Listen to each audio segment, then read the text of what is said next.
Hello. What's up? Hey, what's up? Hey. What's going on? Only horizontal right now, but maybe someday also vertical. Don't get your hopes up. It's So like a pellet Jason, zone. there's already been speculation in the chat leading up to us going live about the status of your upper lip. The status of the stash, the And stash as we can all status. see, so the stash is gone. Yeah, I was sick of sneezing. So what the fuck happened, dude? Jeez. You're already throwing. You can swear on YouTube, just not in the first couple of minutes, Ron. And not on the audio show. So. Yeah. I was sneezing a lot, and I was like, God, am I sneezing because I got this thing right underneath my nose? It's always tickling me. Thanks, baby. And so one day I did the thing, I've done this multiple times in my life where I'm just like looking in the mirror and then I just like got a razor and just went, oh, I guess I have to cut it off now because I just like, without thinking, I just like cut off enough that I'm forced to do it, you know? So then I got rid of it. And I'm sneezing now, but only because I'm sick. Yeah. If anybody tracks the length of my sideburns, if you ever see my sideburns randomly go up about an inch or so, it's because I screwed up in trimming and took out a chunk, and I'm like, oh crap, I gotta go up then. Gotta start over again. Yep. But I can relate to that for sure. Well, Jason, we're glad you're here with us while you're not feeling well. Yeah, I have spent all day in bed. Yeah.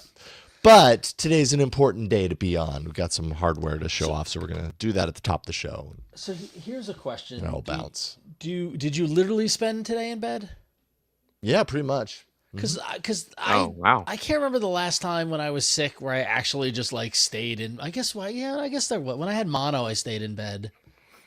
Well, so today's a holiday, right? Today's a holiday, but I feel like the staying in bed is like, now that we're like adults with children and stuff like that is a luxury. Like it's a luxury, it it also means you just haven't gotten sick enough to exactly. Stay Knock on to a wood. bed. Yeah, knock like, on wood. thankfully.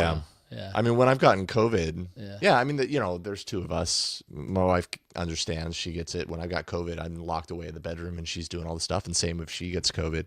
Yeah. With this, I mean, both me and my younger daughter were both sick with the same thing, and so she was just like tableting all day, and I was just laptoping all day in my bed.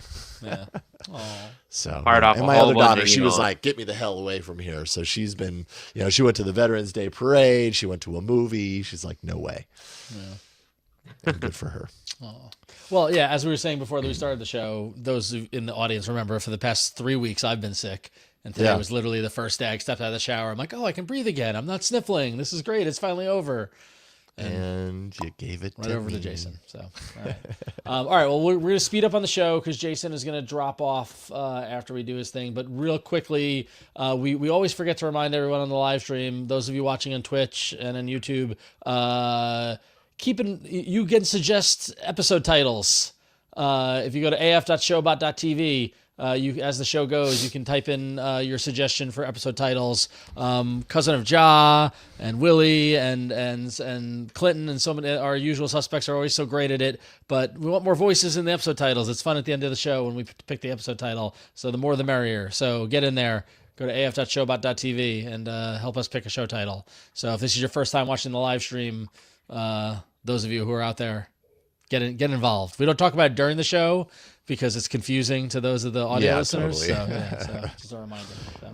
Not only submitting, but voting. Because sometimes we have like tons and tons of titles. And then like the top vote is like 3 votes. Yeah, exactly. Well, usually it's like we have a ton of titles, but half of them submitted by Cousin of Ja. Yes, Cousin Ja is prolific. Yes, that's for sure. So. Yeah. All right. All right. Well, let's get on with the show so that Jason can go back to bed. Yeah, I'll probably stick around through the hardware block and then just bounce. No, Jason, into the ad. you have to go right to bed. Just kidding. Look, I got to get ready for tomorrow's podcast. I don't know. Luckily, the Halloween stuff is still here. So, I'm so if happy. we wanted to have a spooky show, we could still do that.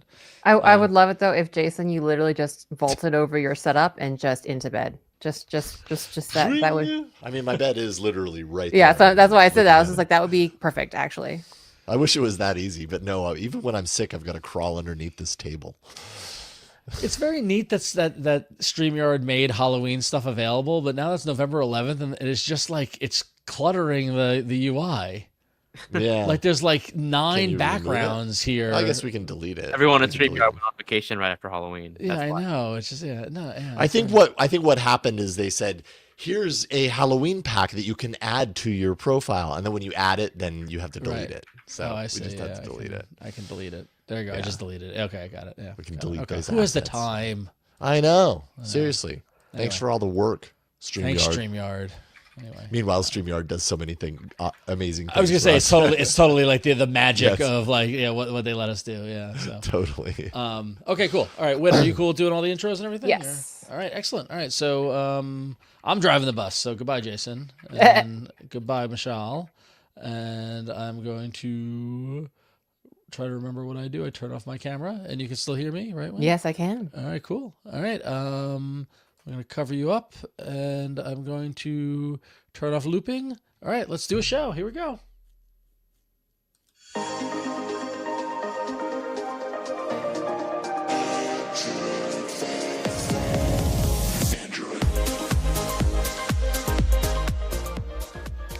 Well, hello, friends. This is Android Faithful, where every week, regardless of whether you're live or recorded, or whether we're sick or healthy, we join you in your daily lives for a little bit of hardware, a little bit of apps, a little bit of news in the world of Android. I am your friendly neighborhood Android developer host, Huyen Now, I'm Jason Howell. the sick one. I'm Mishaal Rahman.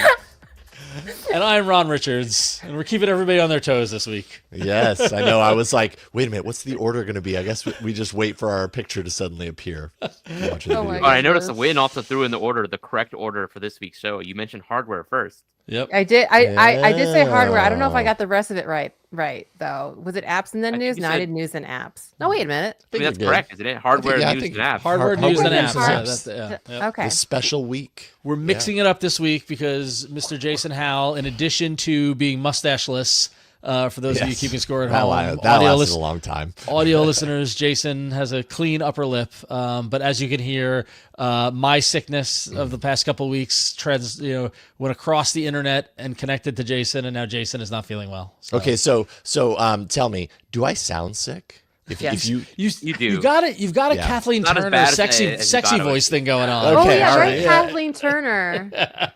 If you could talk about the OnePlus 15 in like a sultry voice, that'd be great. Yeah. can I talk about the OnePlus? Like a 15? definitely Rebecca. Wait, Jessica Rabbit, not Rebecca Rabbit. Rebecca Rabbit's her cousin. No, That works but, at accounting. So to spare you this week, we're gonna start with hardware and get into it because Jason, you and Mishaal, you guys have got cool stuff to look at, and Jason, you've got bonus other stuff to look at, and then we'll let you go back to bed, and Mishaal and Win and I will champion the rest of this week's news and apps discussion, and you can listen to it tomorrow like a regular listener. Mm-hmm. When here's a question: when you guys aren't on the show, do you listen to the show? Usually no. Oh, totally. I will say sometimes I have, but just Yeah. there's just so much going on throughout the week, and I'm like, I don't really. I have no qualm saying I do not. I will. Yeah, I will I look don't. at I look at the show notes and I look at the rundown. Yeah, And there have been a couple of times where there's a topic where I'll jump on YouTube and I'll look to see what the discussion was. But the whole, I mean, I feel working from home and lamenting the loss of my commute. I don't have podcast listening time as much as I used to, and so I mean, I don't even have a commute, so I have like no real opportunity to really listen to podcasts. yeah. Like, yeah.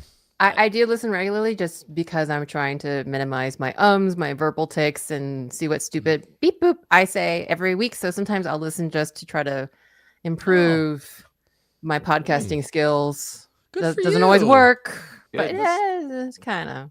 Way to help Awareness. your It's a good presentation thing. skills when you're doing droid cons. Yes. Yeah. Well, you're But I very don't get good at to- that. You're very good at that, Win. So. Oh, very thank you. Well, that I learned a long time. There was one time I did a talk with literally 2 hours sleep. It was the first time I had ever pulled almost literal all-nighter for a talk.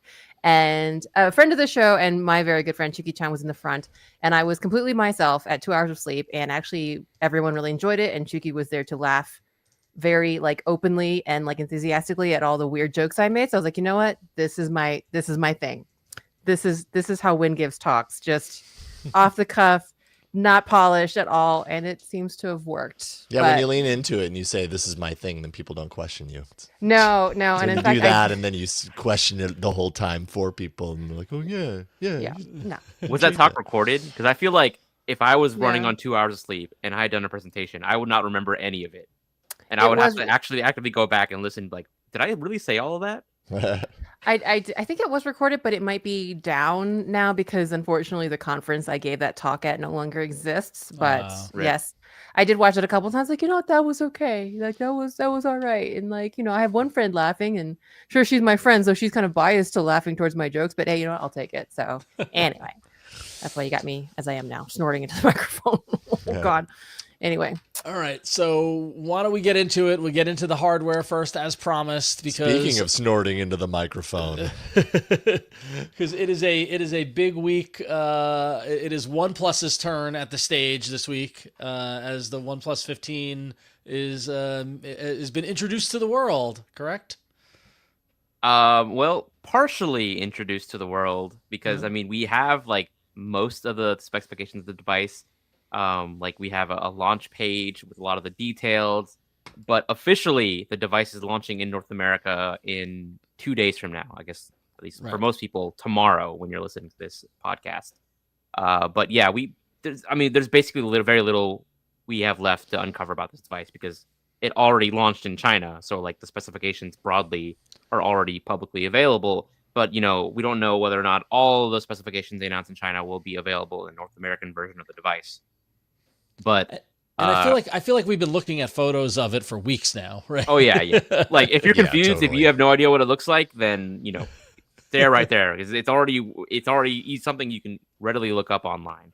Yeah. So it has instead of like the circular camera bump design, it has kind of this rectangular island on the top left, which a lot of people are saying is like the iPhone, but you know the camera arrangement is very different compared to the iPhone, I would say. And you know it's a slab phone with rounded corners. It has a OnePlus logo etched onto the back. It on the website says it has a large 7,300 milliamp hour battery.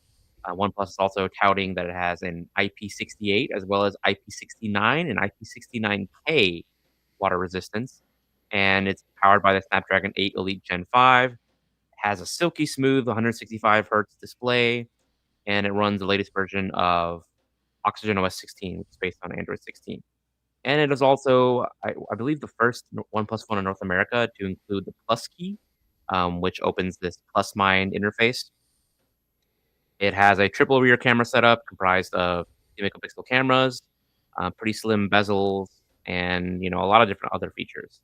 And you know, there's a limit to how much we can talk about it right now, even though both Jason and myself we have the device. I was gonna say we're burying the lead as you're talking about it, and Jason Jason is like holding it up. He has the white version. I have the black version.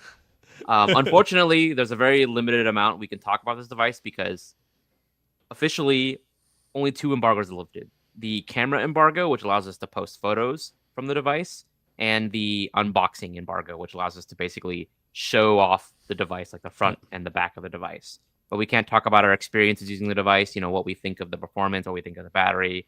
We can talk about like Oxygen OS in general, which we've already done in the previous episodes. Sure. But like if you want to ask us about our actual experiences using the device, you'll have to wait for next week's episode. Yeah, so the on the Thursday the 13th is the event that you can tune in on if you go to OnePlus's website, go to oneplus.com, you can get the information on their launch event. And then on Thursday on AndroidFaithful.com, I believe Flo is going to post an article kind of covering the launch and covering the release of the phone and sharing some of her thoughts of the phone because she also has the phone. And then next week on the show here on Tuesday, Mishaal, Jason, and Flo, you're all going to be on talking about your experience with the phone and all that fun stuff. When you're not going to be on the show next week, so you're going to miss out on it. So you will need to listen to the show to hear what everyone thinks of the OnePlus 15. I do show up when I can't actually record. I do show up in chat, so I will. That's true. That's true. May I Even say when two- she's in Japan, even when in Japan, because actually it's kind of worse. May I say 2 things? Number 1, even while sick, Jason's Vanna White skills are the best. He presented it very elegantly. Also, if you turn the camera bump to the side, because it's like a long pill shape on the left and 2 circles on the right. No, like face the camera, turn it horizontally, Jason. That's a screaming face. That's a screaming emoji. It is a screaming face. Look at the 2 camera holes make the eyes, and the long camera hole makes the mouth. Yeah. Now I'm suddenly afraid of this It phone. kind of looks bug-eyed too, because you can see like the flash on one, and then like the other it's camera. like one of the eyes has a black eye. It is. That's all I could see now, because I think Cousin of John mentioned it in the chat. Oh yes, look at that. It's they're just so excited to be here. The OnePlus 15s are just too excited. So it is funny, and Michelle's got the black. Michelle's got the black phone right there, Yeah, right? it's nice. So black on black. Where you were talking about the button? Where's the button, Michelle? The plus button. It's on the left edge. I see it. So just a button. That's all. Yeah, It's just a button. They could have made that button. cute Their little AI button. key, like their version of yeah. the essential key. So a lot of companies are doing AI buttons nowadays. Mishaal and Jason and myself and Flo were talking yesterday, and the iPhone comparison came up, and dun dun dun, here is an iPhone 12 that is in my possession, which looks, I'm trying not to get the reflection, which doesn't have the triple camera, but it does have the square there in the corner, and it is very similar when they're held next to each other. I mean, I don't think just having a square in the corner is enough to say it's an iPhone clone. The like right. square island. Like the camera bump, like the position, the layout, like the oval, singular camera array. Like I still think it looks a little bit different. I do think it has more in common with when we said it before with the Pixel Fold camera. 100%. I was Which gonna you say, have, right? why You not have that the Pixel handy, Fold? or I do not. I gave mine to my husband. oh, Husband. that's so nice. he's That's so not nice of you. It's the holiday season. Everyone should give a phone to their significant other. Like Wynn gave her husband. That was either an altruistic move on your part, or get this away from me. Here you go. I picked it up. It was way heavier than the Z Fold stuff. I was like, "Hey, baby, do you want a new phone? Here you go. Try a foldable." And then today he picked up my phone. He was like, "Oh wow, this is a lot lighter." I was like, Anyway, yes, no, it does remind me of the Pro Fold. Yeah, I think that the immediate comparison is, it looks just like the iPhone. But once again, it's like, but the Pixel Fold did it first, right? Right? Yeah, 'Cause this was the first year that the iPhone did the square thingy. So, Fold was there before you. Neater. Yeah. So, all right, cool. So stay tuned. More to come on the OnePlus 15. We're very excited. Very excited to hear Jason and Mishaal what you guys think of the phone. I'm not jealous at all that you have it. I'm not at all. So, but that's not the only phone that's in play, right, Jason? That's not the only exciting bit of news for OnePlus fans. So, Oppo and OnePlus are collectively rolling out Android 16 to a bunch of their devices, including for Oppo fans, the Oppo Find N5, Find X8 series, the Find N3 series, and the Pad 3 Pro is getting ColorOS 16. And on the OnePlus side of things, you have the OnePlus 12, the OnePlus Open, the Pad 3, and the Pad 2 are also getting OxygenOS 16. And do you think this is timed with the release of the phone, or is this just coincidence? Honestly, probably just coincidence, I think. Yeah. They're ready, that's all. Yeah, because I mean, they showed off OxygenOS 16 in beta a couple of weeks ago for the OnePlus 13. We talked about that on the show already. Yeah. So cool. All right. Well, OnePlus is on. It's their moment. It's their moment to shine. So, if you got your OnePlus phone up, you get ready for Android 16 and get ready for the OnePlus 15. So yeah. All right. Indeed. So, Jason, you got another phone there. We saw when you were showing off the OnePlus. We saw another phone, another white phone on your desk. You mean this one? What is that phone? Yeah. If you're not watching and you're listening, you're like, what is that phone? It is the Nubia Z80 Ultra. Look at that. Look at it. Talk about square camera thing. This is just huge. I gotta say, so I saw a bunch of coverage of the Nubia Z80 Ultra, and the camera system jumped out at me. And then when you said you had it, I got so excited to hear that you had it because I want to hear what it's like. So. Yeah, well, so I would say the main, and apologies about my voice, I'm going to try my best to not have it all crackle all over you, but the main thing about this camera system primarily is the 35 millimeter lens that you can see here that's just like popping out, right? This is the standard main lens for the camera. A lot of people looking at this and being like, see, this is a camera, this is a phone that you can get that leans into camera hardware that more resembles like more traditional camera hardware, let's say, without all the software tricks of, well, no, that's the wrong phone, of like a Pixel, you know, that leans very heavily into computational stuff to do things like bokeh and whatever. So this has a 35 millimeter lens on it. It also has a few others, you know, of the 18 millimeter. It has a more close up. God, what is the exact on the other one? My notes didn't make it over, so I'm like sifting through some notes. I'm not firing on all cylinders today.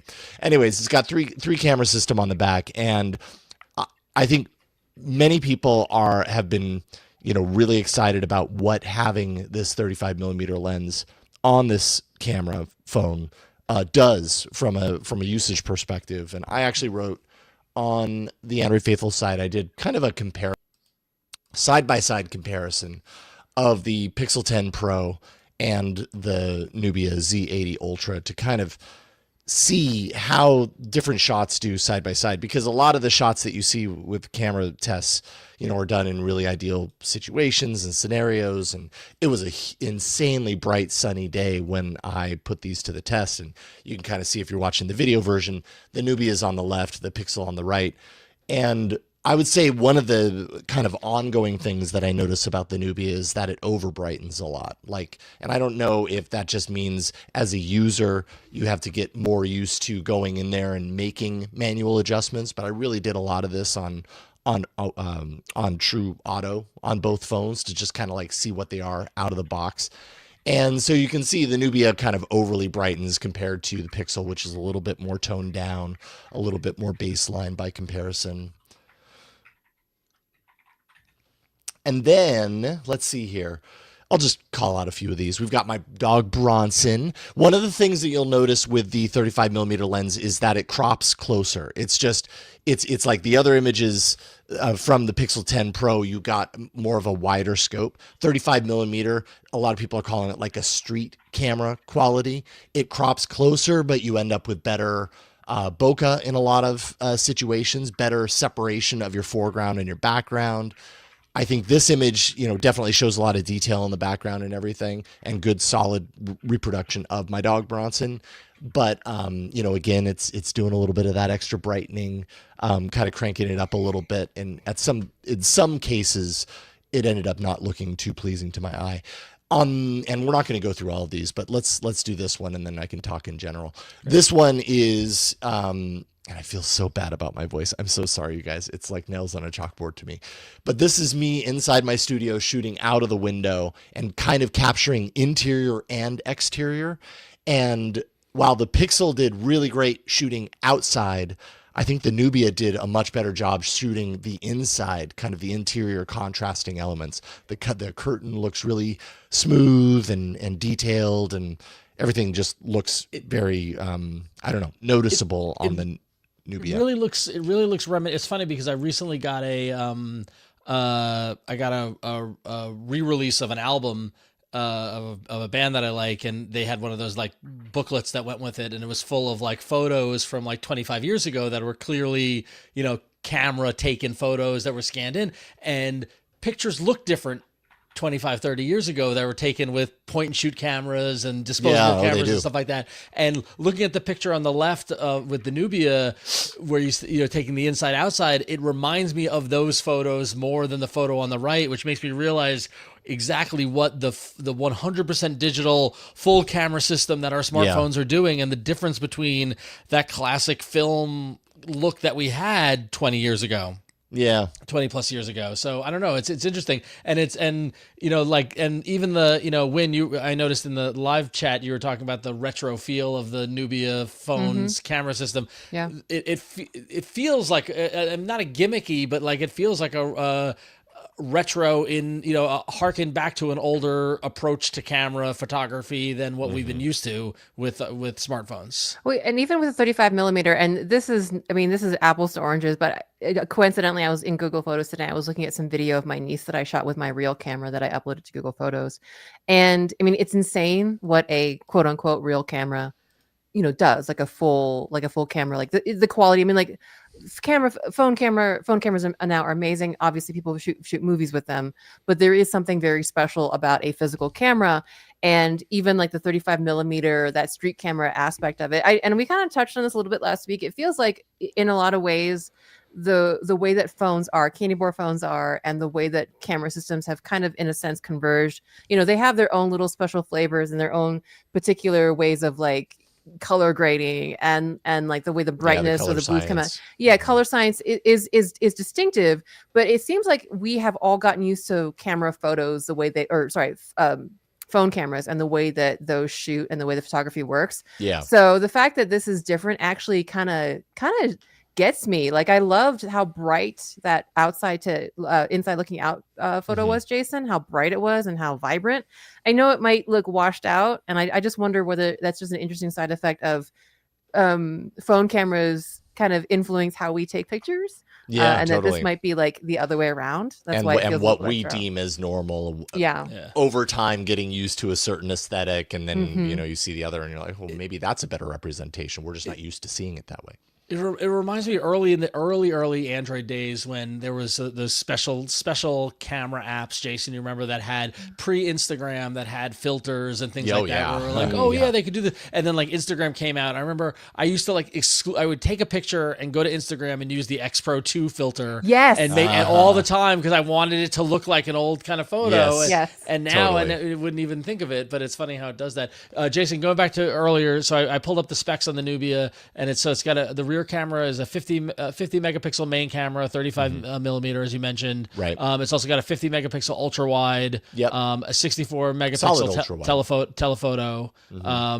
And then the front camera is 16 megapixels. Yeah, the front camera is like disregard. Like, it was pretty bad. Like, I did a selfie comparison of the front camera, and there's something going on there. It made my skin all milky and smooth and everything. Sorry. That was by default. Maybe no, it's doing the beautification stuff. It's either doing that or the camera's so horrible that it just does that by default. But yeah, Jason, you don't understand. That's just how you look. It's like it's all the other software that's making you look older. You're actually a lot younger. It's That's the called Nubia black showing your skin, true honey. face. That's Thank you. the desired. That's what I need to hear. I will say, like, the actual bokeh effect, which is one of the kind of the standout things that people who are reviewing this phone is really solid. And when I put it side by side, I did this like mug on a table, and you got to kind of pixel peep in order to really see the differences. But I definitely noticed with the Google side that there's this like ghosting effect that happens in the background a little bit versus what happens on the Nubia side, which it looks a lot more natural because it is truly happening in the glass and not kind of any sort of post-processing magic or anything. Google's just come so far with its with its AI driven manipulation of photos and everything. Sometimes it's hard to know where the line separates normal and treated, let's say. But at the end of the day, it's all taste, right? Somebody's going to look at these Nubia photos and be like, no, I prefer the way the Pixel is. And to be quite honest, I'd say by and large, I probably preferred more of the Pixel shots than I do the Nubia shots personally. But I understand that it's probably just because it's what I'm used to. And there's a lot of creative flexibility out of a camera system like what you find on the Nubia Z80 Ultra. So, and I didn't even dive in really into the gaming phone aspect. That's another thing this thing is really known for, and a lot of people are talking about. It's incredibly powered. It's got the Snapdragon 8 Elite Gen 5. It's got a 7,200 milliamp hour battery inside, so it's really stacked with battery. And it's a solid like high end phone that you can get for like $800. And it's got one of those retro kits, and it's got a gamepad as an accessory, right? So like they're really they're doing it right. Like you could turn the retro kit allows you to turn it into it looks like an old timey camera, right? Which is pretty cool. You're right. Yeah, that's right. That's right. Yeah. Kind of reminds me of the Xiaomi 15 Ultra with right. Camera kit. Exactly. 100%. Totally. Yep. Yeah. So I'm really happy because we haven't had much Nubia representation on the show. Now I've got a contact, and I'm really happy that they sent this to me for reviews. So hopefully this means we can kind of get more of their phones on the show and show them off, because I'm really impressed. Like, I am truly impressed by the camera system on here. It looks What chunky. about the software, Jason? Software's okay. Yeah, maybe we should show that off real quick. I mean, it's fine. There's, it's really bright though. Let me turn that down. What version of Android? What version of Android is it running?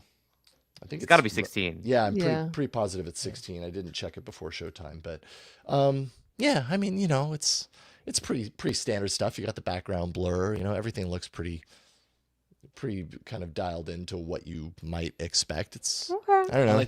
I like their flavor is called MyOS. Yeah, nice. OS. Oh, those icons remind me of like Windows. Like It's the- cute. Yeah, they it's colorful. very they're colorful emoji Yeah. icon emojis. Yep. So there you go. That is the Nubia Z80 Ultra, and definitely go to Android Faithful and check out my side-by-side, shot-by-shot comparison with the And if Pixel you're 10 into Pro. it lists for $7.99. Yeah. You can get it at Nubia.com. It's Yeah, you're not going to find these in carrier stores here in the U.S. right, but it'll work here if you got it right. It's international. It's unlocked, right? So you could plug in your SIM and you're off to the races, right? Yeah. So cool. Yeah. Awesome. Well, thank you, Jason, for sharing that with us. We appreciate You it. bet. Thanks for being patient through my horrible voice. Well, That'd be great. we love us some less covered phones, but of course we also have to talk about some of our most covered brands like Samsung. And so we have Android headlines giving us some official CAD renders and rumors. So I just to make a long story short, it is not that much different than the S25 Plus, y'all. So there was some back and forth about whether the the previous S26 Edge, which we all know now has been canceled, that the that would be taking the place of like the Plus, the slot of the Plus within the series, but of course that isn't a thing anymore. So we're going to be talking about the S25 Plus, and I mean, it's basically it's like the most incremental of incremental upgrades, y'all, except the one thing that is distinctive is the camera bump, and not necessarily in the units, but because it is sharing the same kind of raised island type that we're seeing everywhere now. And particularly the raised island is like the same color, it kind of matches the colorway of the rest of the phone, which is, you can see on the Z Folds, you can see on, is that the Nubia? What This is is that? the Edge. This Oh, the this is Edge. the Edge. The Yeah. Edge. Kinda has The it on the Motorola's Edge. have it. The OnePlus. Everyone this year seems to be matching the color of the camera island to the rest of the phone. That kind of vibe. So that's that's basically the biggest difference.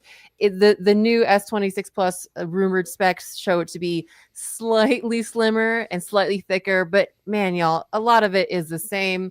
6.7 AMOLED display. Let's see, 120 hertz adaptive display. Oh, the chipset is something interesting because, of course, last year it was all Snapdragon all the time with the Snapdragon 8 Elite 8 Elite. This year, and we had heard some rumors about maybe it'll go all Exynos, but no, it'll be a mix of the Snapdragon 8 Elite Gen 5, I think, for the Ultra, but then Exynos 2600 Is that for your Sean Connery Exynos? Exynos, because I don't like saying Exynos. Exynos. I just tend to say Exynos. The Exynos. Exynos 2600 for the base and plus.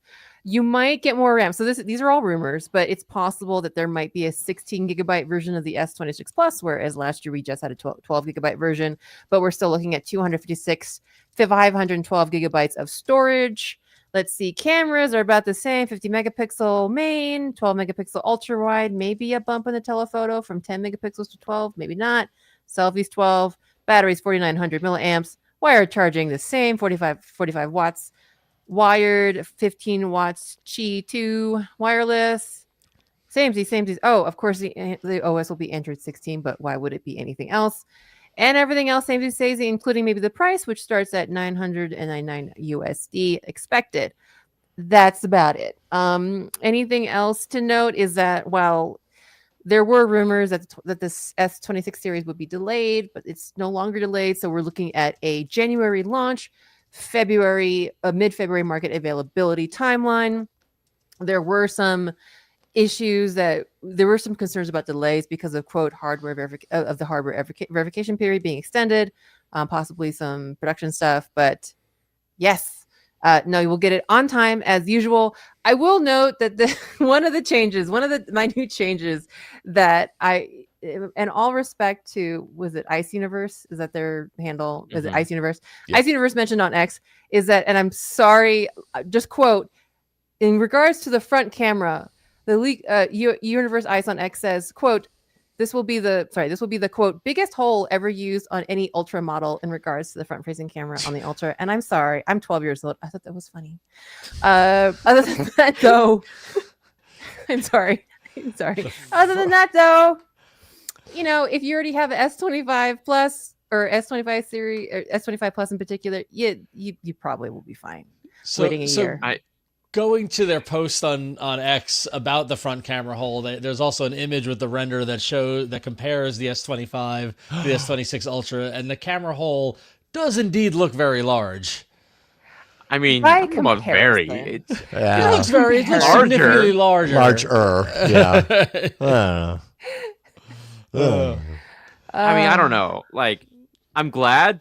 Like, they're supposedly, you said Qi 2, but we don't know if it's going to be Qi 2 magnetic charging, because technically I think the S25 is Qi 2, but not with the magnetic charging profile. Right. Yeah. If they do add magnetic charging support, that would be a big deal for like, the Android ecosystem and just improving compatibility with Qi 2 accessories. But man, they really need to upgrade some of the other specs. Like, I feel like the S line has been a bit too stagnant.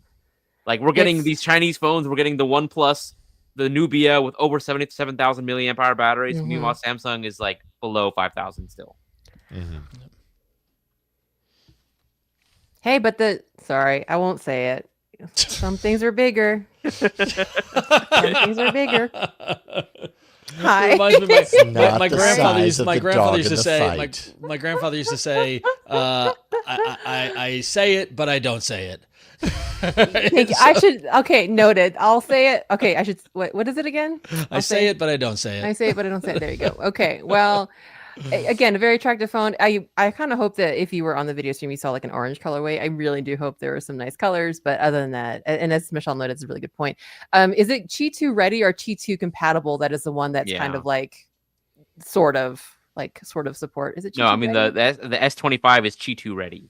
Okay, so which means you have to get a case. Okay, so ready means not a hundo P, but if you stick a magnet on it. I swear to God, the amount of Qi 2 wireless nonsense talk that we've had in the last month and a half has been ridiculous. Between nothing and this and all, oh my God, like how, like it seems like it's overly complicated, but I get it, but whatever. I mean, thankfully Google just did it. Like yes. Mm-hmm. They went in and we finally have mainstream Android phones with proper Qi 2 support. Yep. And I realized the HMD Skyline did it first, but that is a very niche phone. I don't know anyone who has one.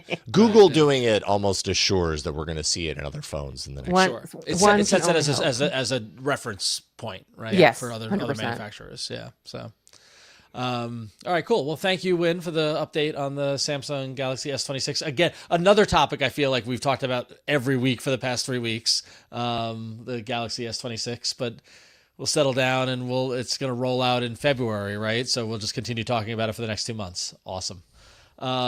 Well, coming off the heels, a little more Samsung news. We saw, oh my God, it's November. We saw last month in October, Samsung finally unveiled the Galaxy XR, the much, we were very excited for the much awaited Android XR headset. Finally rolled out in South Korea and here in the United States. And there's a lot of mystery as to where else it would be made available. We heard reports that Samsung was kind of taking a very cautious and slow rollout approach. Well, the folks at Sam Mobile are reporting that they've got some, insight into what the rollout will look like in 2026. That the Galaxy XR headset will be rolling out internationally to other countries, including Germany, France, Canada, and the UK sometime in 2026. Not specific as to when in 2026, sometime, and that list of countries may not be final. They could add more countries as they continue to expand production. Time will tell, but it looks like they're continuing to do a slow rollout, and Germany, France, Canada, UK seem to make sense as kind of like the EMEA kind of the larger markets in the Europe, and then obviously North America with Canada. So obviously they're testing the waters of what the consumer response to the Galaxy XR will be. I don't know. It came out, had a lot of reaction when it came out, but I don't know if it's since then what its legs have been. I don't know. That's know a anyone really who's good bought question. I do not. Do you? I do actually. You do? Do they like it? Only because like he's the exact person I would have guessed would have bought it on day one, because he's a VR fanatic. Fair enough. Okay. He has like And all how's the he Meta feel? Ray-Bans. He has the Apple Vision Pro, Yeah. all the Quests. Yeah, and he got And it how- on day one. And he Have actually you got talked to to try him it, about played. his opinion? Yeah, I mean, he's a bit of a VR aficionado, as I just mentioned. So he is kind of very forward looking when it comes to VR. He likes it a lot, but he still thinks, of course, the Apple Vision Pro is better, but it does cost twice as much. So hardware wise, of course, it's going to be better. But Yeah. it is in a nice middle ground between the Vision Pro and the Quest. I think Tom Merritt bought one. Tom But did I- get one. I don't know if I he bought haven't- one or Samsung sent it to him. I couldn't tell. I think he I bought don't think saw Samsung. I don't think Samsung sent it to Yeah. anyone. Then he I must don't have think- besides bought like it. Marquez. Yeah. Samsung I sent saw it him to posting about it. Yeah. So Yeah, I'm pretty sure he bought one. I haven't heard his take on it though. I'm really curious to hear what he thinks about it. sure. I Sure. would love to get my hands on one. I just don't have money to burn. So Yeah, I mean it's not an inexpensive device. Like, it's pricey for even the higher end smartphones right now, and you're going to use a smartphone every day. Are you going to use this every day? So you've got to really find a justification for it. Yeah. All right, cool. Well, that was hardware. So that's our little taste. We got some phones, we got some headsets, we got some speculation, we got some renders. We're going to take a quick break. And when we get back, we're going to dive right into the news. We're going to say goodbye to Jason. And when we get Bye, back everybody. after this break, we'll dive into the news and the patron pick. So stick around. We'll be back in a second. All right. And we are back. Jason-less, but we're back. But the news rolls on, and there was some pretty shocking. Not shocking. Was it shocking, Mishaal? I don't know. It was. I would say. I mean, not shock. I would say surprising is a better surprising, important news, right? word. Yeah. So take it away, sir. All right. So on Tuesday evening, Tim Sweeney and Samir Samad, the heads of Epic Games and the Android team, respectively, put out statements on X saying that the two companies had reached an agreement to settle the lawsuit. So, for those of you who don't know, back in 2020, Epic Games sued Google over kicking Fortnite off the Play Store because Fortnite had implemented an alternative in-app payment option alongside Google Play billing, and that at the time, Google's rules was not allowed. As a developer, you are not allowed to show alternative payment options alongside Google Play billing, especially if you're using it for digital transactions, like the kinds that Fortnite offers, which are like cosmetics and skins and other gameplay stuff. So Google booted Fortnite off the Play Store, and then Epic took this opportunity to sue Google, alleging that Google basically had a monopoly on the Android app ecosystem, and that Google should be forced to open up the Google Play Store and allow alternative payment options, and it should be forced to stop paying OEMs for bundling Google Play Store with Chrome and all these other applications. Basically, like saying that Google should be opening up Android in the Google Play Store. Well, Google lost the lawsuit last year. Like the judge ruled and the jury ruled in favor of Epic Games, and we're currently in the remedies phase. Like the judge is determining what should the punishment be, what should Google have to do in response to them losing the lawsuit. And so it was kind of decided, like there were some of the proposed remedies was that, okay, Google would have to basically allow access to the entire Google Play Store catalog to third-party app stores, or they would be forced to even carry rival app stores within the Google Play Store. Now, these are proposed remedies. They didn't go through, but these are obviously like very potentially unwanted things on Google's behalf. Like Google did not want to do these.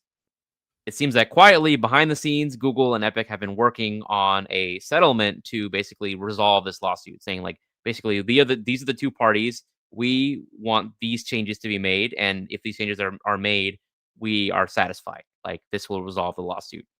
Now, technically, this arrangement still has to be agreed upon by the judge presiding over the case. We don't know exactly how the judge will rule, but I think it's probably more likely they will rule in favor of the proposed settlement. But it remains to be seen. So right. I mean, what? I imagine when two parties come and they say we've agreed to a settlement, Yeah. very rarely. I don't. I'm not a lawyer. Yeah, but, yeah. like, I feel like it'd probably be odd for the judge to say no. Considering Epic is the one who's suing Google, right? But then again, there are other interested parties involved in this case and the outcome of this case. So what exactly is this proposed settlement actually change? And I wrote an extensive article on Android Authority that basically breaks down every single change. And I think one of the angle that I took was, how does it affect sideloading? And I'm sorry to say, if you're hoping that these changes will save or basically roll back Google's proposed changes to Android sideloading, then I think you'll be disappointed, because they won't touch sideloading at all. I will admit, I was waiting for your take, and when I saw you publish it, I was like, "Ooh, spicy, hot take." So I'm curious, why won't it save sideloading? Okay, so to put it broadly, the changes can fall into two categories.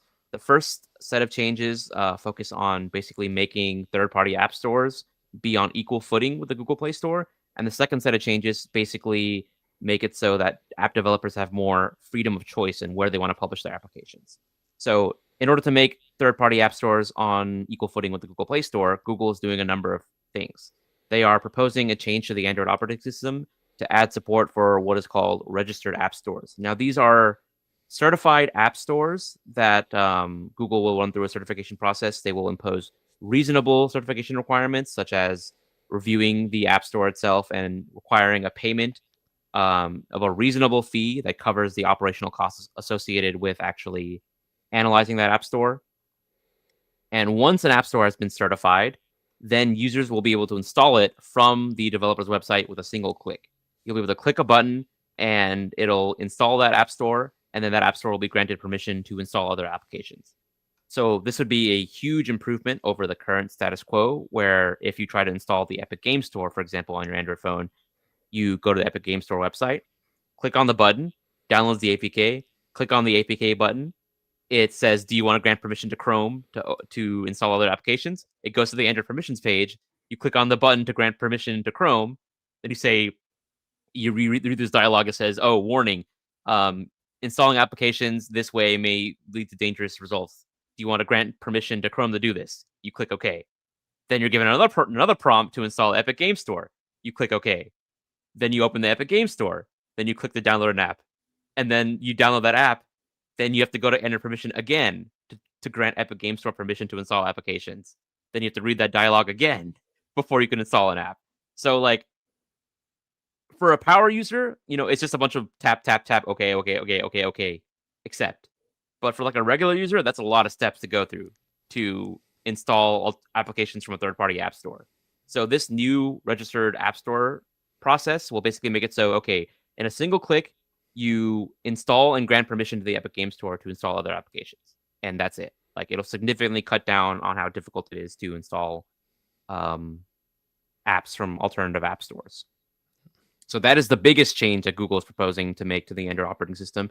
But Google is also proposing other changes, such as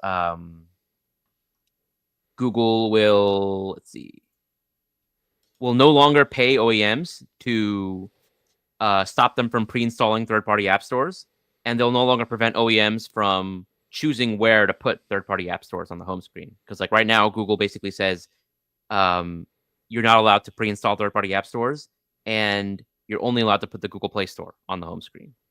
But under these changes, Google's saying we won't prevent OEMs from making deals with Epic or any other company that wants to preload third-party app stores. And then Google's also saying we won't charge any fees for third-party app stores to operate, and we won't charge any fees for users to download apps from third-party app stores. So those are basically the biggest changes to put third-party app stores on a level playing field. And then to make it easier for developers to choose which app stores they want to distribute in, Google is saying that, okay, the thing that Epic did to get Fortnite kicked off the Play Store will now be allowed. Developers will now have the ability to put an alternative billing option alongside Google Play billing inside the application if you distribute an app through the Play Store. But there's a caveat. If you do show an alternative payment option, Google will still take a service fee, and this service fee will be up to 20% on basically many kinds of transactions, including like any transactions that impact game outcomes, gameplay progress rates, or player power.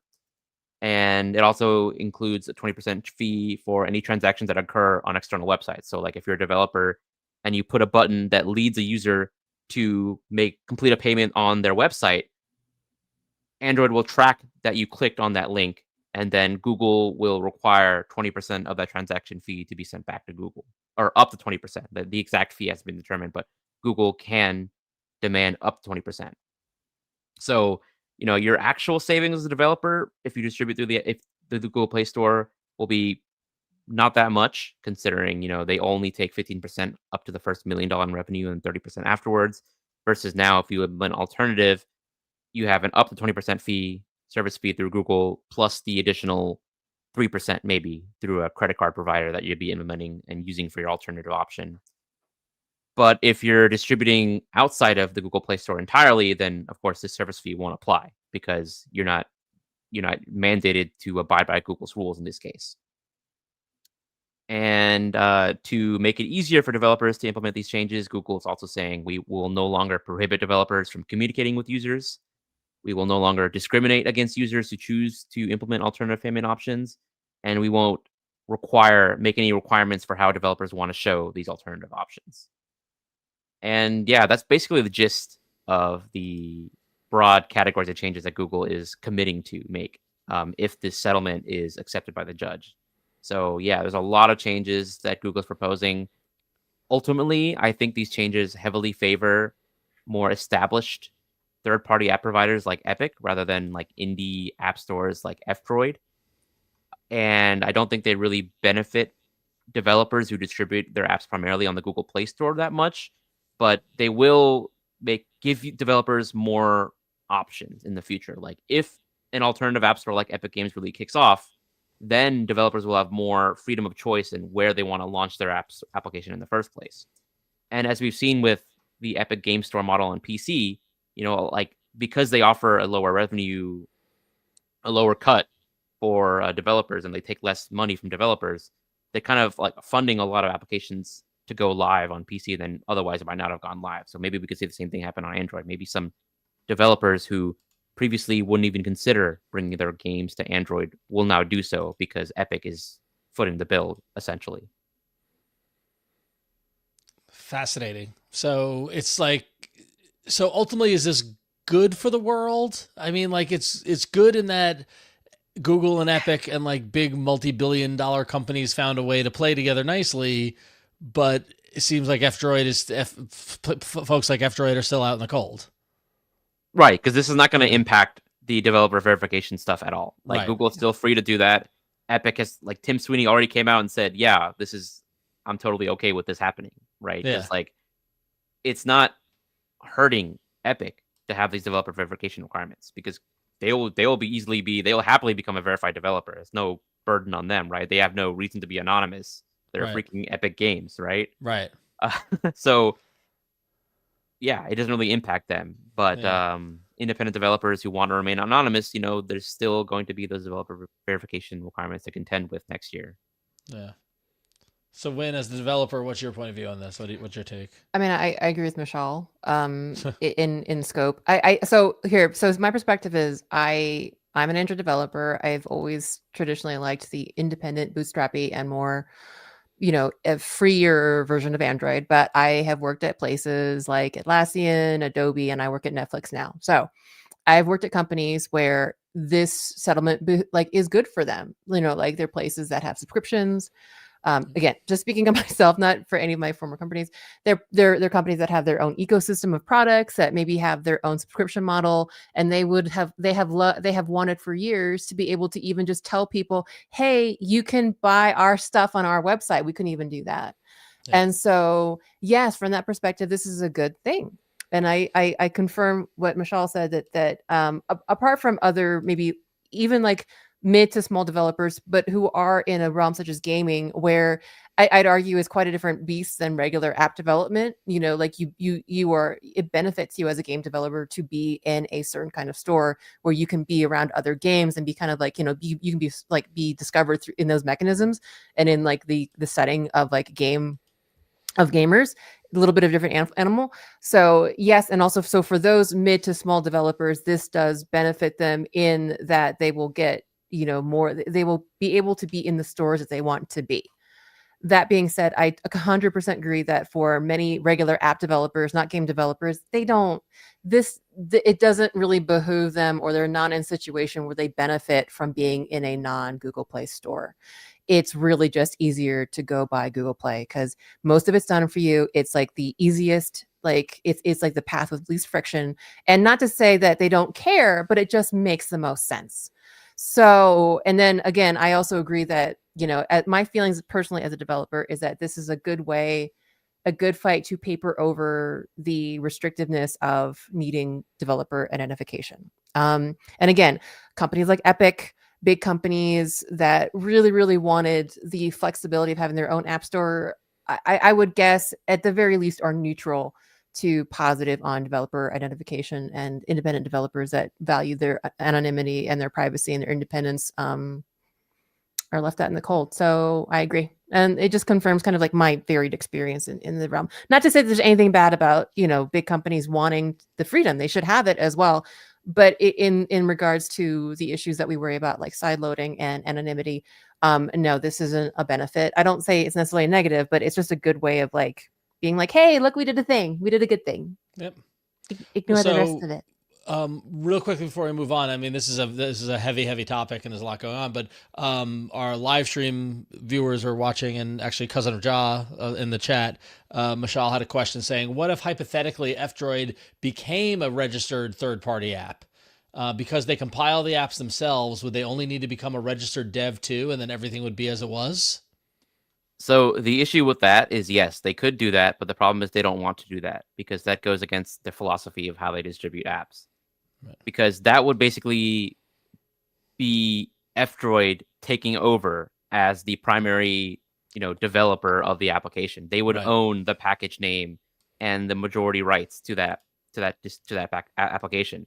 And then the original developer would have to change their package name and distribute it as something else on other stores. And that's something that F-Droid doesn't really want to impose on developers.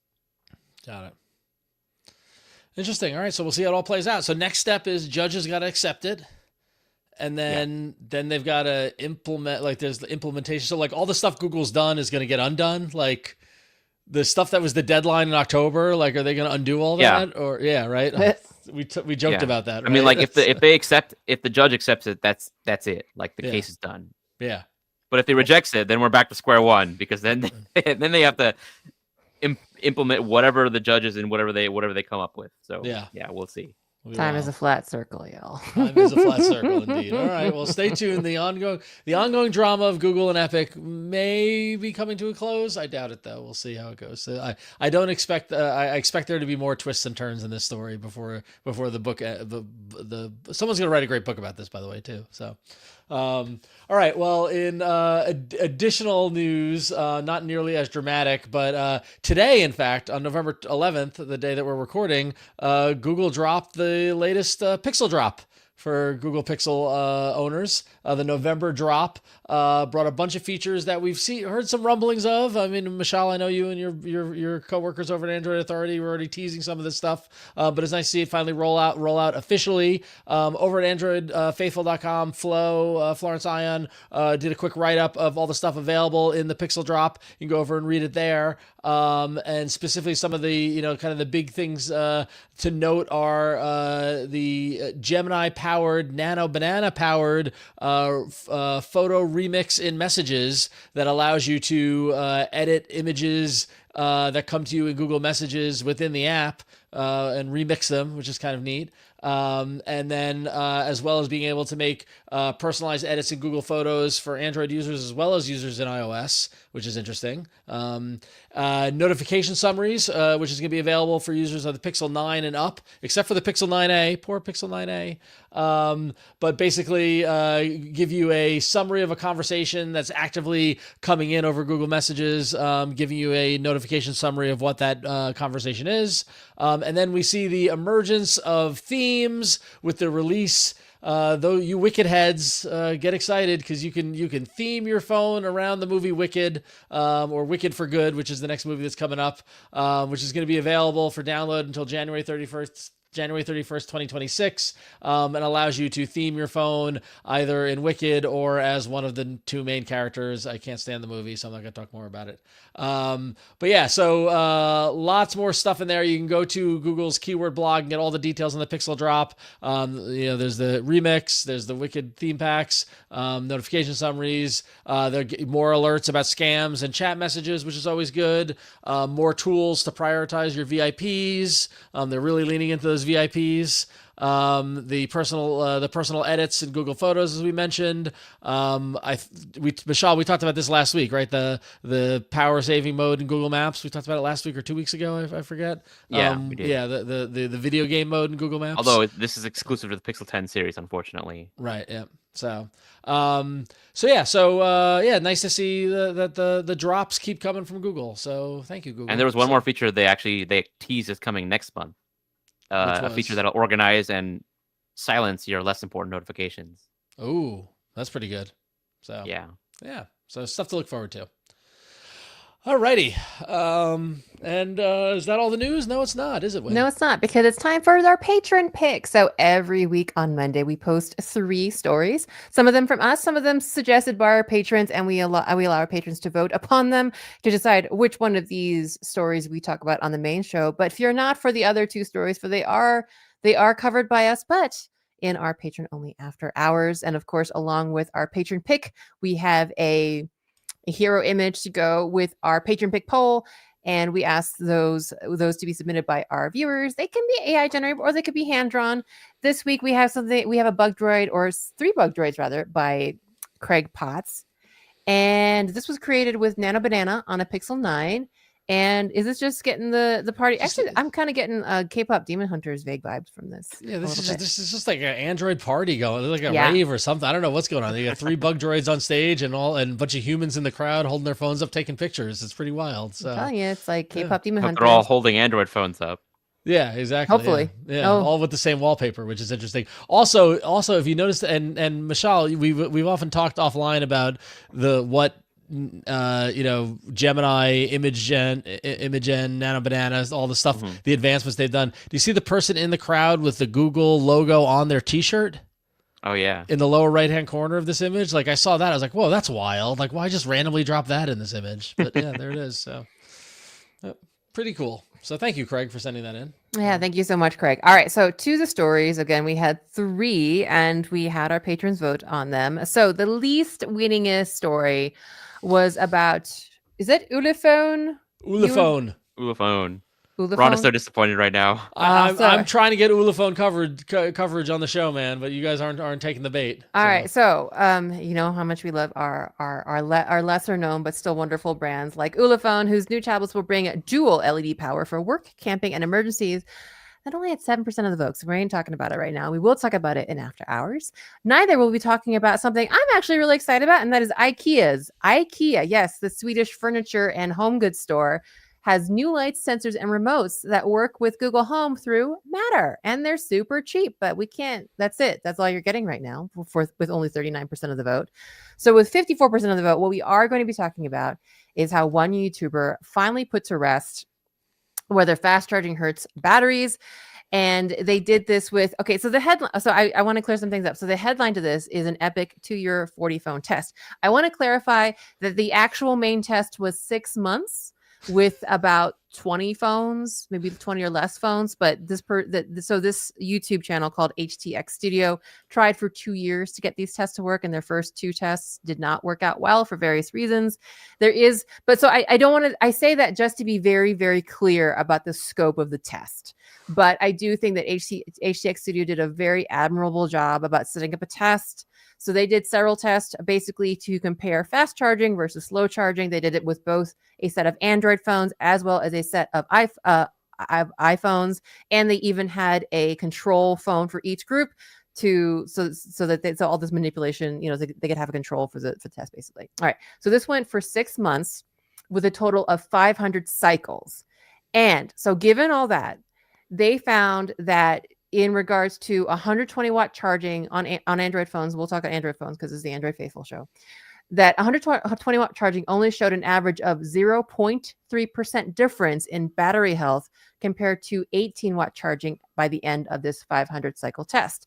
So unless you're just really picky about your charging, 0.3% over 500 cycles, half a year difference between 120 watt and 18 watt. So you're not really saving yourself much by using that slow but 18 watt charger over your 120 watt charger. They did a second series of tests over top of this to prove whether keeping your phone, and I know this is going to be maybe the spicy part or the most interesting part for our listeners in particular, because we talked about this.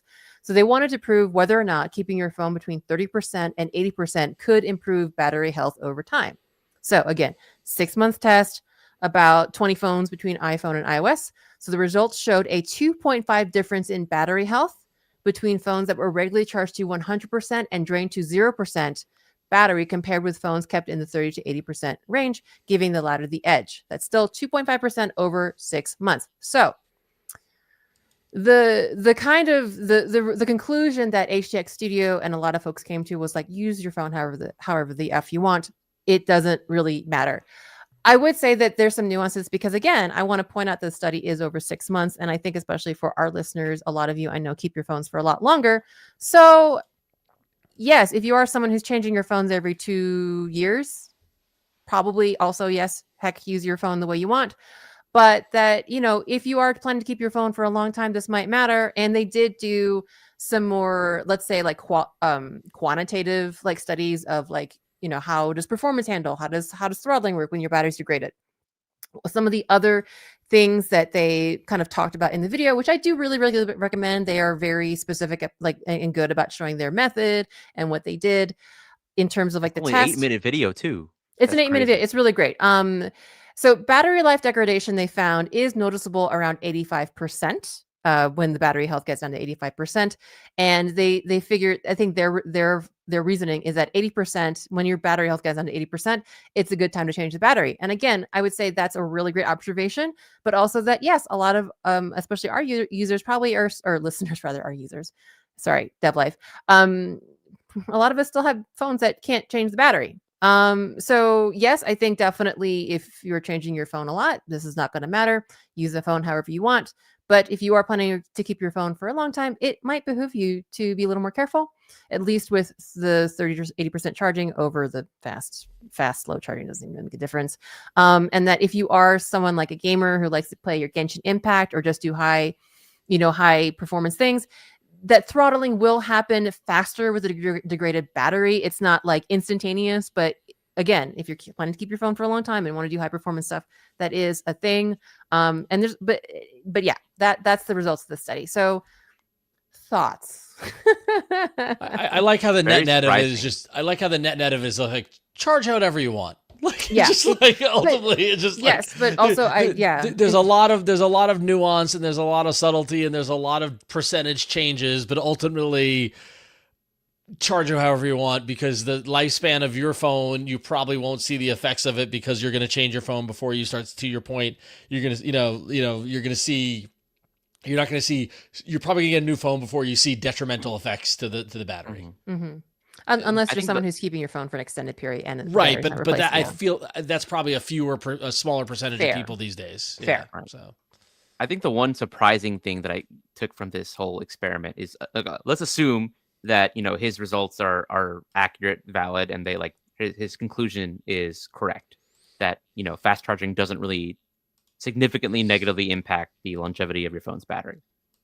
I think for a lot of people, it's like we've seen, these Chinese phones with 100-watt, 120-watt charging, 90-watt charging. And for a long time, they've been telling us that this is safe. Like over 500 cycles, your battery capacity is reduced by only a minuscule amount, right? Mm-hmm. But then you have a lot of the brands like Samsung, like Google, like Apple, who don't really have super fast charging.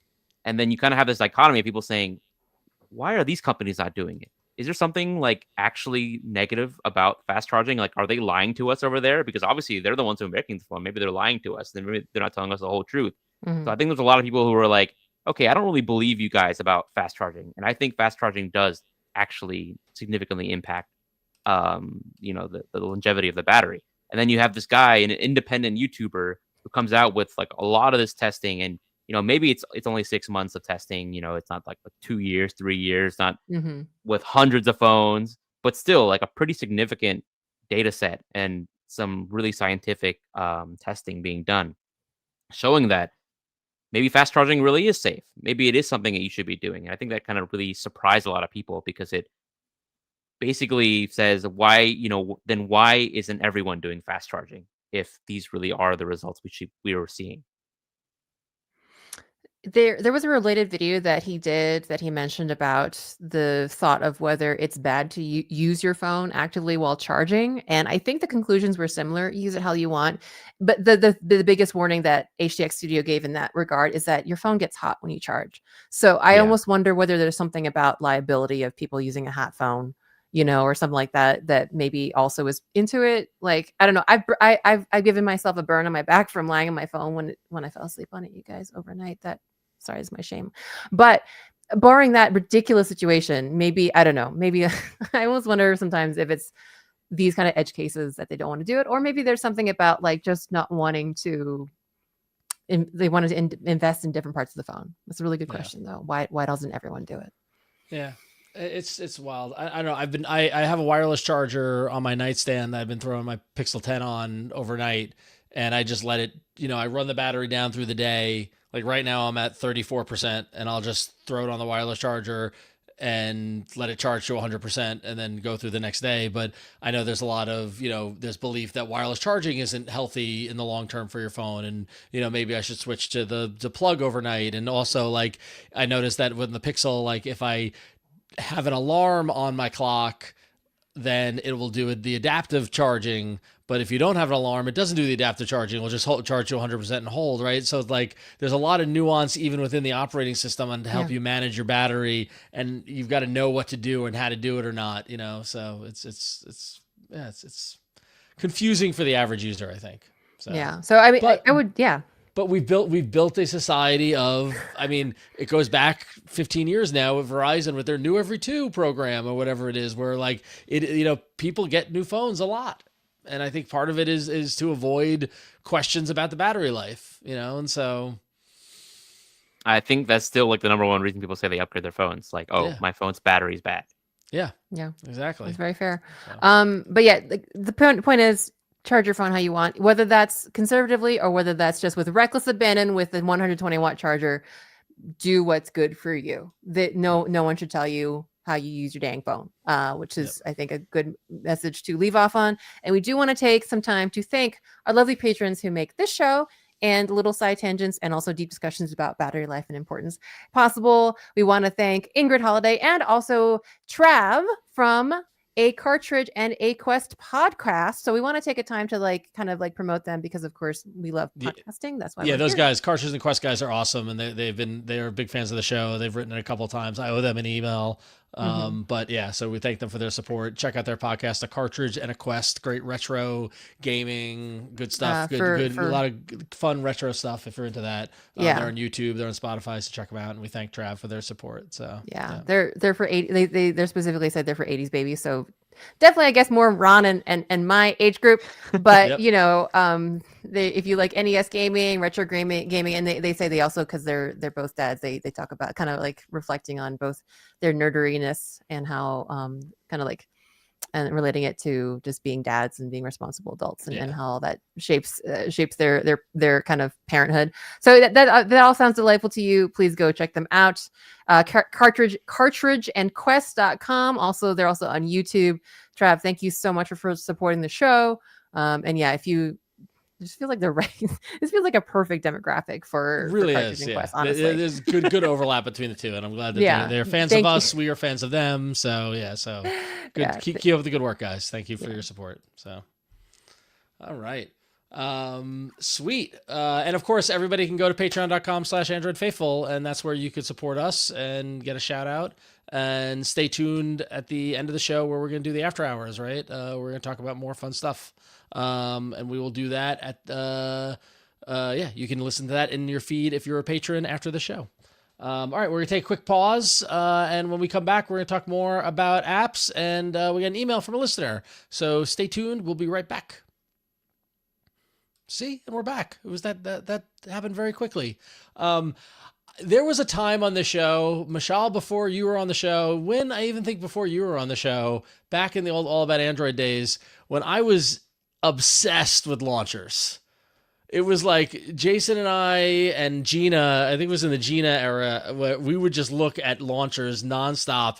And so I was delighted in the past week to see such a cavalcade of launcher coverage out there online, specifically for, so we got a bunch of them. First up, Niagra launcher, which is a very, very popular launcher that is out in the world, had a new update release recently with themes. We were talking about themes with on the Pixel and the with the new Pixel drop, but now the Niagra launcher rolled out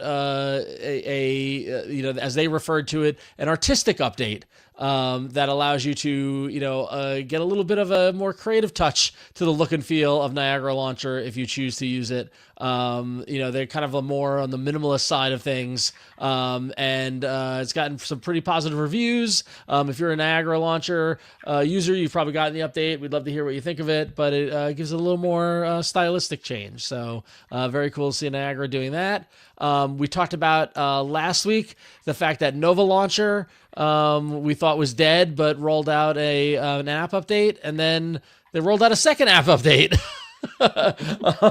Basically in as many weeks. They had an update in October, and then they followed up in early November with another update, which is mainly bug fixes and stability improvements. So who the heck knows what's going on in the world of Nova Launcher? Maybe it's not totally dead yet, or maybe they're just cleaning house with what was left. There. I don't know, Mishaal, have you heard any rumors or stuff from the? I mean, when that surprise update came out last week, like I heard from one of the developers that a lot of the changes that were in it were changes that were already done right by Kevin Barry before they had left. Yeah. So who knows what the future will hold for Nova Launcher, but I wouldn't count on many more feature updates, or any more feature updates after this. Yeah, they just might be rolling stuff out to get it out the door. But at least they didn't trash it. Yeah, they we'll see. Sorry, the updates. I mean, not the launcher. We'll see next year, because eventually they'll have to update it if they want to stay on the Google Play Store. Or otherwise, Google will hide it because of the target API requirements. Yeah, fair. And then last but not least, saw some coverage over on Android Authority about a new minimalist app launcher called Senior Home Easy Launcher. And what caught my eye about this is that we often talk about how a lot of folks, especially in our listening audience, are, we kind of tend to be our family's IT people. And a lot of folks, are in charge of helping their parents buy their phone or set up their phone or manage it, whatever. And the developer behind Senior Home Easy Launcher designed this launcher to be a minimalist launcher. And when we say minimalist launcher, it's meant that is a clean, decluttered launcher that doesn't have a lot of noise to it. This developer specifically wanted to design it for older adults, beginners to Android, and people who consider themselves to be minimalists. And in fact, I remember years and years and years and years ago covering the first minimalist launcher that came out. Remember the one that was just black with the text on the side and all this, the minimalist launcher? We're like, oh, this is so cool. There's nothing on it. There's no icons, no pictures. It's great. But yeah, so it's great to see Senior Home Easy Launcher come out with the idea of, there's a specific audience that we want to handle here, which, being older adults or beginners, to give, and as they describe it, a smooth and simple launcher, with kind of, very clear icons, making it very easy for folks to use, and, kind of simplify the experience on Android for them, which, could be a good way if you've got an older, an elder person in your family or in your life that needs help with their phone, and you're looking for, kind of, overwhelmed by all the bells and whistles of either, Android on Pixel side of things, on the Google side of things, or One UI, or whatever it might be. This alternative could be a good option. So, Senior Home Easy Launcher. If only I could get my dad on a smartphone. We were helping him with some Social Security login stuff yesterday, and I had to have my aunt, who is savvy for a senior citizen, having to go through his old flip phone. He has an old flip phone through Mint Mobile, and trying to get her to look into the text messages on a flip phone. She was like, Dean, my dad's name is Dean. Dean, where's the messages? And I had to basically send another message, have him hear the beep and be like, oh no, you have to go through this stupid menu. And this, no, he didn't say stupid. That was my commentary.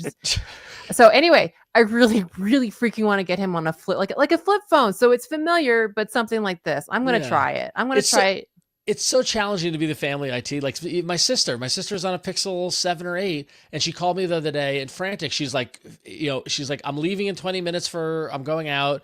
She's like, she texted me. She's like, do you use Google Messages? And I was like, yes, because we only use WhatsApp to talk to each other. And I was like, yes, I use Google Messages. She's like, I'm just getting a black screen. I was like, what are you talking about? And she's like, when I tap on a conversation, it just is a black screen. And I was like, what? So I texted her on Google Messages, and she's like, yeah, no, it's just a black screen. And I was like, all right. I was like, go. So I called her and I walked her through. I'm like, okay, uninstall the app. And then she's like, am I going to lose all my group chats? Am I going to lose all my messages? And I was like, no, you won't. It's okay. First, I had her clear the cache. That didn't do it. So then I had her uninstall Google Messages and reinstall it. And sure enough, that did it. And then got access to all of her chats again. For some reason, anytime she tried to access a chat, it was just a black screen. And that's the kind of thing that that is a wall that someone who doesn't know what they're doing hits, and they think their phone is broken and now they need a new phone. So it's hard. I mean, anyway. I think it's fair to be worried that uninstalling Google Messages would delete all your chats. I think it's a reasonable expectation. Yeah. Because they don't know that the database is separate from the messaging app, but yeah. And even me, in that moment, I was literally cooking dinner, and she's like, someone's coming to pick her up, and I'm trying to help her so she can go out and still get text messages. And she's like, I'm not going to lose all my messages. And I was like, I don't think so. I was like, I'm pretty sure. And I'm like, I can't guarantee it, but But anyway, all right, well, let's move on. All right, so we haven't had any other AI stories this week, have we? No. Okay, well, we've got two. We've got two for you, and here's one. It is kind of a big one, though. It is about Sora. So Sora has officially come out on Android to great fanfare and quite a few number of installs. It is OpenAI's offering using AI. It's generative AI video offering. And so, yes, you can download this on the Google Play Store, and there's no wait list. And I don't even think you need an invite anymore, which nope. was the case for iOS before, ? But yeah, you can now get you some Sora, and it does allow you to create AI generated videos based on prompts. But not only that, there is a heavy social element to it as well. Kind of feels like, a TikTok-y thing where you can remix other folks' videos and comment. And there's also a cameo feature that lets you insert yourself into videos. So you can go ahead and put yourself on the moon, on what is James Cameron's Avatar planet, whatever you want. You can Pandora. Have your cat, and thank you, Pandora. You can have your cat lounging. I think what I saw was a cat lounging in a pool with some. Oh my God, is that Tom? There you got Jason. I was going to mention. Oh, it's too bad we don't have Jason on, but we can have his cameo here. This is my favorite Sora that was ever made. This is a video of Tom and Jason on stage at Spectacle Fest, which is an old Buzz Out Loud joke. But Sora didn't know. It only had Jason and Tom's faces, and it didn't know their heights. And it made Tom much taller than Jason, and it's just. Oh my gosh. Anyway, so I actually just to plug another show on our host network, DTNS. Jason and I need to talk about Sora, and Jason, if I might paraphrase some stuff he said on DTNS, he did actually really like the social element, and that Sora did seem so far to be just kind of a cool, fun place for people to get creative and, let's say, weird, like creative with generative AI, and that it's generative AI, but my thinking was that, well, you know what you get when you go on Sora, and that it might be a cool way to just express a certain kind of creativity with your friends. Yes. Yeah. So yeah, this actually happened during the show last week, or it happened like towards the end of the day, and it didn't make it into the show last week. So we want to make sure we mentioned it. So yeah. So I mean, if you use Sora and you like it, give it a try again. Like I said, Jason was very positive on it.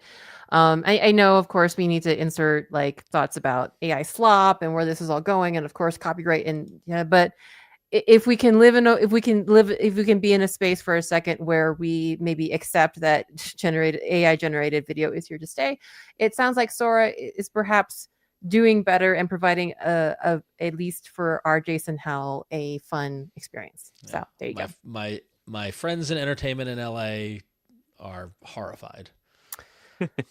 So. I guess side note, if you've heard about the Disney YouTube kerfuffle that is affecting football things. I was watching this one YouTuber talk about it, and if you may like or not like Stephen A. Smith, he's like a sports commentator for ESPN, but there are some commercials that he's been putting out where it is, you just look at it and I'm like, what's wrong? Like, and I'm pretty sure that he didn't actually participate in actual filming. I'm pretty sure it was like a Stephen A. Smith AI puppet, and it was like the weirdest. Uncanny Valley. You just look at it and it's like, it looks so good, but it's just not right. But anyway, and with that one Coke ad they put out recently with the truck. I didn't see it. It looks so good. That one. The Coke ad was awful. Yeah, it's Coca-Cola's annual holiday ad, and they did it completely with AI, and it's really bad. Yeah. That's disappointing because not great. Okay. So.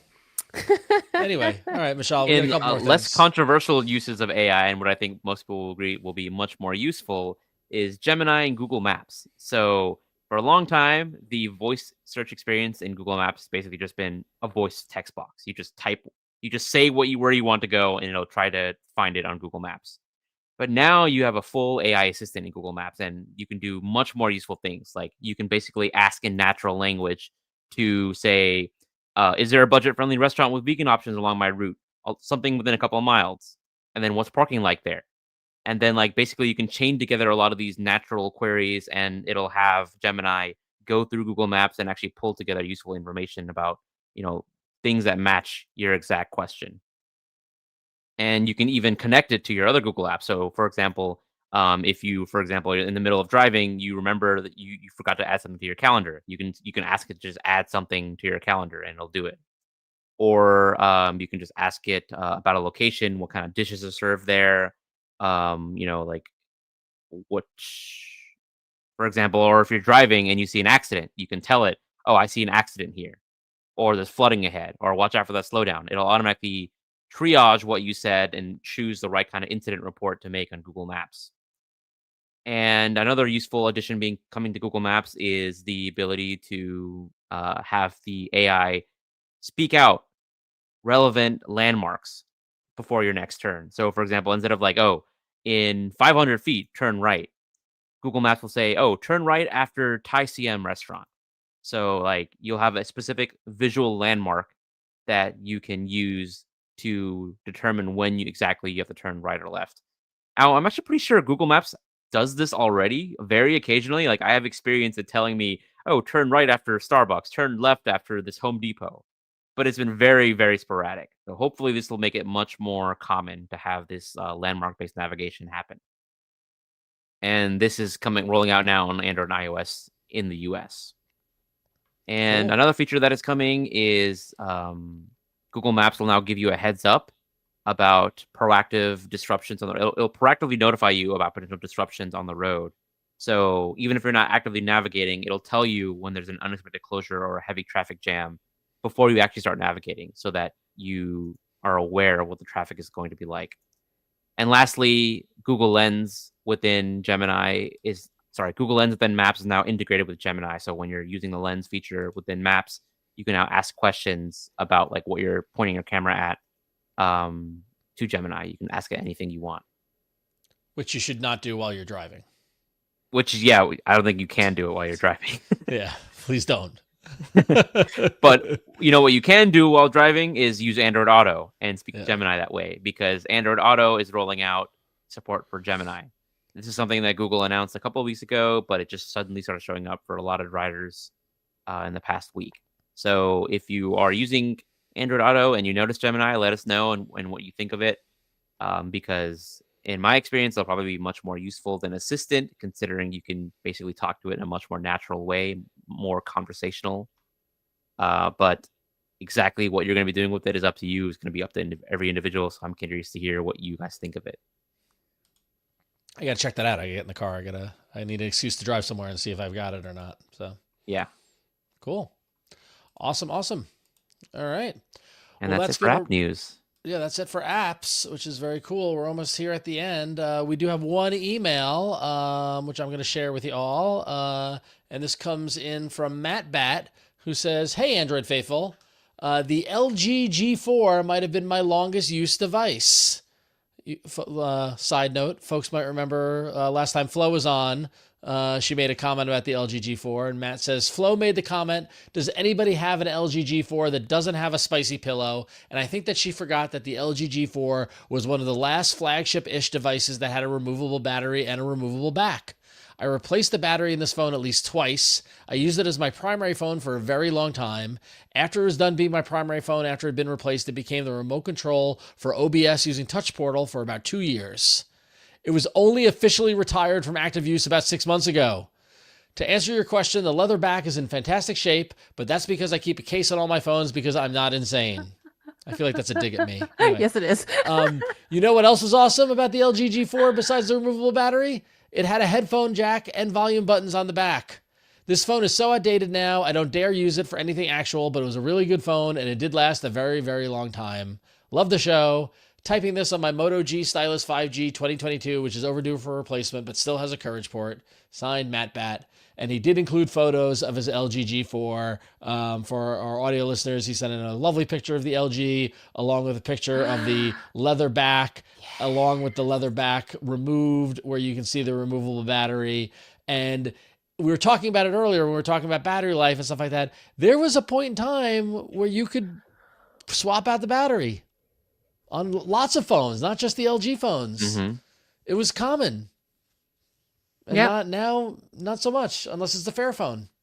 So yeah, I remember swapping out. I remember like pulling out the battery a few times just because like a phone would be stuck because I flashed the wrong thing and it just wouldn't be responsive to reboot at all. it or something. Yeah, yeah, exactly. Literally instead of like holding the power button, because I think that's why they implemented like the hold down the power button to force reset. Back then, you just take the battery out and put it back in. Yeah, exactly. But he's totally right. I totally forgot that this phone had a volume button, a volume rocker on the back. That is weird. On the, like right under the camera, it was like so you could like when you're holding your phone, you could adjust the volume. Like it was very interesting, very very interesting design. Oh yeah. LG did some cool stuff. I wish we didn't lose LG as a manufacturer. They took some risks. So. All right. Well, if any other fantastically wonderful phones come in to take the place of LG, like from last week's Ron's Titan, was it Unihertz Titan 2 or like the Unihertz Titan 2? Yeah. Unihertz Titan, or the gosh darn it, what did Jason bring us? The Nubia 780 Ultra. We will be here to bring you coverage of that, at least while we can and while we have room. And especially if people send us phones, please keep sending the guys phones, please. They're really cool phones. But in terms of this week, that is it for us. Let's see who's on deck. Well, Jason's not here to plug his stuff, so Mishaal, we'll roll to you. What do you want to let the people know about what you're doing? I mean, a lot is happening in the world of Android. A lot is coming up very soon, related to the next version of Android. So if you want to follow the latest updates and keep up with what's new in Android, just find me in whatever social media platform works best for you, or follow my work on Android Authority. So much, very prolific. The Prolific Mishaal Rahman. Very tired Mishaal today. Yes, very tired. the tired but influential but the prolific and influential Mishaal Rahman. Thank you very much. Ron, you're also an influential guy. Please tell us what you got going on this week. Yes. Well, if you're looking for something else to listen to, might I recommend head over to ifanboy.com. Last week we came out with our end of the year episode of our Media Explode episodes where we answered listener mail about TV, movies, and music and stuff like that. We talked about the things that we've been watching. I talked about The Lowdown on Hulu, which is one of my favorite shows of this year, as well as I saw Frankenstein win, Yes. Guillermo del Toro's Frankenstein. I went to the theater though. I saw it in the theater. I didn't watch it on TV because that's how movies are meant to be watched, in movie theaters. I'll die on my cross for that. But yeah, head over to ifanboy.com where you can check that out. You can listen to that podcast. And also head over to Threads, threads.com/RonXO. Follow me there. I'm posting a lot more, having a good time. Posting about movies and music and pinball and other fun stuff. Getting going more viral actors. occasionally. Going viral occasionally. I posted about the Unihertz there. A lot of people enjoyed that. Yeah, so I posted about the movie Real Steel and that went viral yesterday. So anyway, get in on the fun over at Threads. Appreciate everybody who's in on the party. So. I did show my team at Netflix playing on the back of the Unihertz, and people really liked that. Nice. We were like joking about, oh man, someone's going to see a metric where who's running Netflix on like a 800 by 200 pixel screen. Exactly. So thank you for that. I will say, like, yeah, I need to watch Frankenstein. Whenever Burke watches a new horror movie, I often get a Burke review, so I'm excited to see it. Just for all you all about Android fans, we still talk with our old fam. But anyway, for me, I am your friendly neighborhood Android developer. I have been for about 13 years now, going on a little bit longer. You can find my stuff, friendlytyping.com. That's where I post talks like my DroidCon London talk, which should be out tomorrow. If you're interested in development, and specifically what I might have to say about it in my goofy ass style. Oh, sorry, I said the ASS word. You can go ahead and find them on friendlytyping.com. I am at Queen Code Monkey in places, but I've been kind of taking a social media detox. But if it's Queen Code Monkey, it's probably me. But yeah, that's it for me. And that's it for us for this main show. If you're a patron, stick around or check your feed for After Hours, where we will talk about more lovely non-standard devices like the Ulefone tablets and also the IKEA cavalcade of IKEA cheap smart devices using Matter. But we encourage you, if you aren't yet, and you are interested in both supporting the show as well as the After Hours content, to support us on patreon.com/AndroidFaithful or directly at our website, AndroidFaithful.com. We have a big story to talk about, right, Mishaal? What was the story? The battery story that you dropped in on After Hours? I mean, I don't know if it's a big story, but it could have big a enough. big impact on people who care about battery life on their phones. Okay. Listen to After Hours to find out about that. You can decide. So if you're one of those people that, despite hearing HTX Studios report, you still care about battery life, tune in also to Android After Hours, where you can hear things like that, and us to go on a little more in depth about some stuff we didn't cover in this week's show. But that is it for us this week. We publish this podcast every Tuesday evening. Subscribe, as I already said, at AndroidFaithful.com. Write us in. Let us know, what are you thinking? Show us pictures of your delightful old devices, new devices, or anything else. Let us know anything else in the Android sphere that you're interested in. Contact at AndroidFaithful.com. We're on the socials, Android Faithful on X, Android Faithful Podcast on Instagram, Threads at Android Faithful Podcast also. And yeah, that's us. We're here for you. Android love to the Android Faithful, and we will see you next week. Take care of yourselves, and keep dancing.